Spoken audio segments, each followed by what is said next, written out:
правосудниот систем веќе е во агонија, а државата капитулираше пред криминалот и корупцијата. Враќањето на нула на случајот на Мијалков за масовно прислушкување на граѓаните на земјава е најдобар доказ за тоа. Образложението дека се направени остапки во прв степен само ја докажува организираната криминална мрежа во правдата, каде основните судови намерно прават остапки за да му дадат алиби на апелациониот суд да ги поништи одлуките. Тоа го овозможува заробеното судство од владеачките партии и кои се криминализирани во срж. Во Република Македонија повеќе нема правна сигурност и независна правда.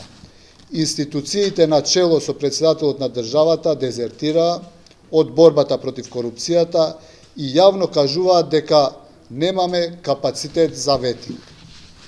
Единствената надеж е дека сад ќе започне некоја терапија, и тоа шок терапија, почнувајќи од воведување на американската црна листа за отстранување на сцената на корумпираните актери од политиката и правосудниот систем. Значи, покрај корумпираните политичари, мора да се исчисти и правосудниот систем од шумата на корупција. Дополнително, итно е потребно целосна реформа на правосудниот систем. Ова го вклучува законот за проверка на судиите и обвинителите, формирање на специјални судови против корупција и организиран криминал, создавање на совет за судски назначување и високиот инспекторат за правда кој ќе биде одговорен. Во овие институции мора да има меѓународни комесари. Амбасадорке Агелер, нашите граѓани сега гледаат на американската амбасада како единствена надеж за промена на катастрофалната состојба во која оваа влада го доведе нашиот правосуден систем.